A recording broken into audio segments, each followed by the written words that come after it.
So why don't more people start businesses? This is a question I've asked, and Jessica Stillman, who writes for Inc. magazine, asked as well.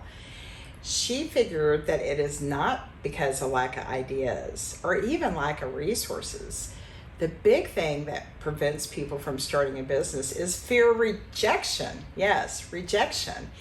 And so I wanted to talk to you a little bit about that fear, because it does happen to people who are looking to start their own business or to just start a franchise business, something that somebody else has already started.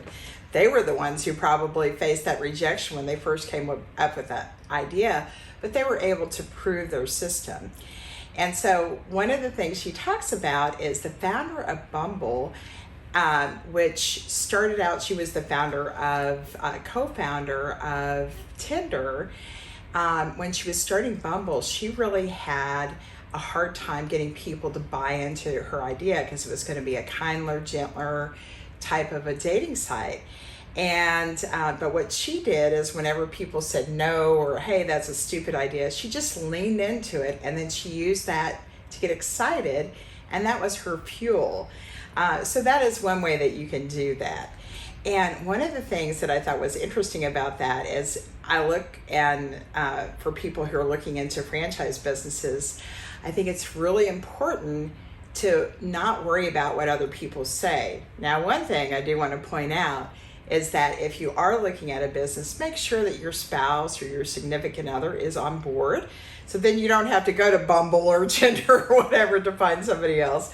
Your relationship is far more important than a business. So once they're on board, then just know that there may be other people in your life. They may be people close to you, well-meaning people. They may be jealous. They may be concerned about your welfare, that type of thing. They may think you're going to fail, because it's usually more about them than about you. So if that happens, then do what the Bumble founder did. Lean into that and use it as rocket fuel. The other thing I like to tell my franchise candidates as they're looking is, you are going to encounter that fear. And the best way to counter your fear is to replace it with facts.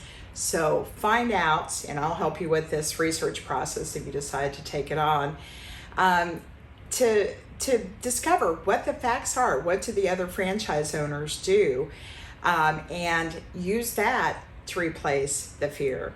So if you are interested in maybe taking that next step and to start a business, let's talk. We can start by the entrepreneur profile. There's going to be you can hover over this QR code and fill that out, and that will be a great place to get started. Thank you.